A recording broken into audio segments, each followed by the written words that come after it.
to my first episode. Welcome to my first episode of this Versus series. Let's start out things with Darth Vader. Darth Vader. A long time ago in a galaxy far, far away, this masked murderer was one of the most dangerous and respected killers among the stars. Nobody stood a chance. He was a force to be reckoned with. But before he was a Dark Lord of the Sith, he was Anakin Skywalker, an innocent child sold to slavery on the harsh desert planet of Tatooine. Anakin was a prodigy mechanic, a prodigy pod racer, and a prodigy Jedi. So I'd say the drug dealer who bought him got a pretty sweet deal. From the whole ownership of people thing.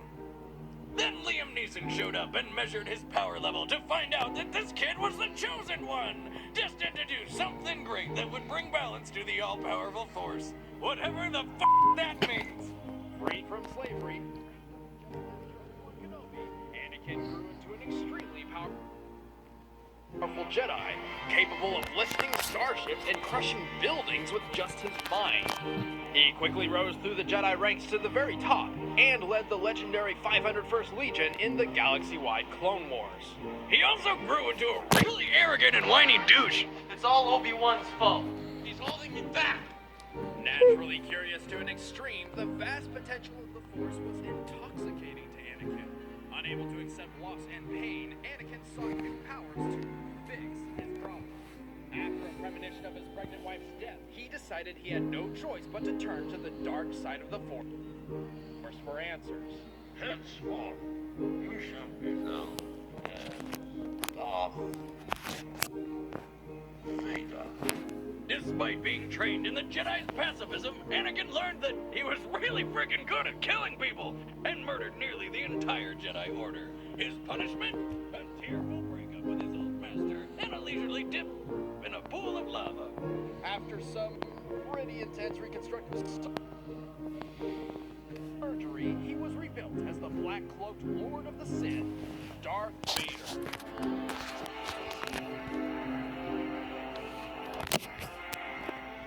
If there was anything you hated about Anakin, Vader is nothing like that whiny little prequel bitch.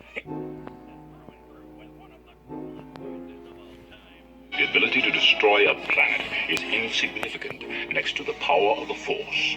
Vader's body was sustained by his dark armor, a mobile life support system designed to protect what was left of him and intimidate foes. The suit enhanced his vision, hearing, and physique. With his robot limbs, he can leap dozens of feet and lift several hundred pounds, all without having to use the Force. The armor is even dense enough to deflect lightsaber blows. Unfortunately for Vader, his new body had several problems. The armor was cumbersome and weighed him down. Much of it was mismatched, snagging and pulling on his body. His incessant raspy breathing often kept him awake. His synthetic skin itched constantly, and the control panel on his chest would sometimes beep for no reason at all. You're saying in this technological marvel of an age, we can't fix one person who's fallen into lava? I find your lack of faith disturbing. It's very likely Vader's Sith Master, knowing his new student could become more powerful than himself, included these faults on purpose. While it caused problems for Vader at first, he quickly grew accustomed to his suit's limitations and modified his fighting style to complement his new stance and strength. And while his life support systems are vulnerable to electric overload, should the worst happen, he can use the Force to sustain himself for several hours. Vader wields a dual-phase lightsaber. Unlike normal lightsabers, which are already cool as shit, Vader can manually adjust his to for more than 4 hours, he needs to consult a doctor. With his unmatched connection to the Force and training in both Jedi and Sith arts, he's learned a variety of techniques. He can deflect energy blasts with nothing but his hands, anticipate his opponent's next moves, and increase his speed and strength. And though his mechanical limbs cannot channel Force lightning like his master, he can condense and launch a ball of electricity called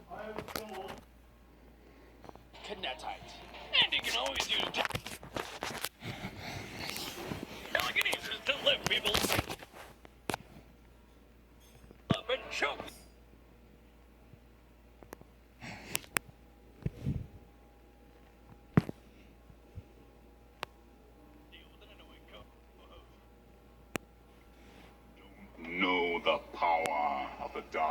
refinement.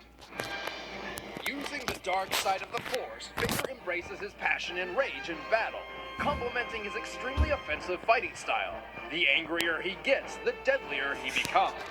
He's defeated tons of Jedi Masters, including Obi-Wan himself.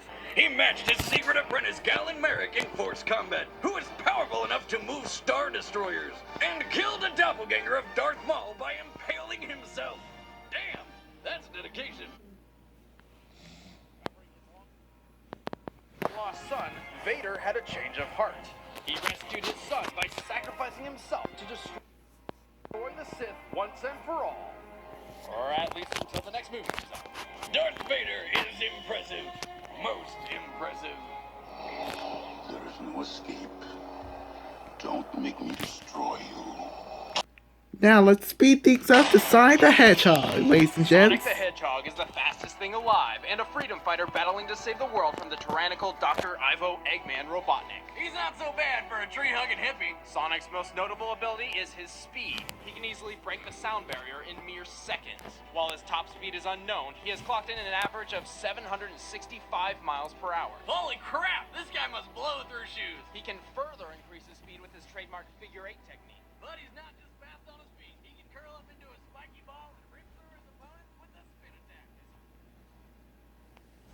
Multiple times. And with his spin dash, he can reach top speeds almost instantly. How does this guy not vomit? During his adventures, he has used a variety of different shields to improve his abilities. Each shield can deflect minor projectiles and have environmental advantages, so they will disintegrate after blocking a deadly blow. Fire shield can absorb, well, fire and heat, though it can't survive underwater. No shit. Sonic can use a fiery dash attack. The lightning shield can't survive in aquatic environments either, but it gives Sonic a mid-air jump for further aerial control. And with the bubble shield, he can breathe underwater and control his jumps with a powerful bounce. Why do we keep mentioning water, you may ask? Because he can't freaking swim. Sonic's ultimate power-up, however, isn't the shield at all. After absorbing thousands of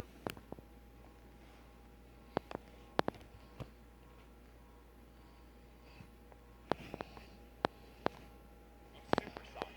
Supersonic can fly, breathe underwater, and is completely invulnerable. Not to mention his speed is increased 1,000-fold. But as with most things that are unbelievably powerful, it has a time limit. Without a steady supply of power rings, it can't even last a full minute. And when the form finally subsides, Sonic returns to normal at peak physical form, regardless of his condition prior to the transformation. While Sonic's always risking his life saving the world from all kinds of dangerous robots and demigods, he's kind of a dick. Sonic is cocky, arrogant, and addicted to action. He gets cranky and unstable when he's cooped up for too long. And if you ignore him, he'll straight up believe you. But despite his rough personality, he'll do whatever it takes to save the day.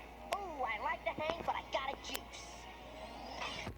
The combatants are set. Let's end this once and for all.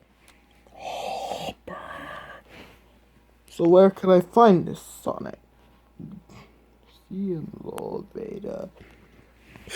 Sonic's the damn speed's my game. You're Sonic? You don't look like a hero. What? Oh, it is on. Ooh, never underestimate the power of the Force.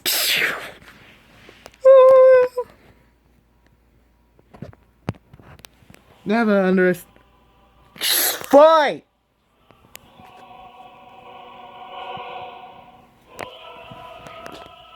Mm.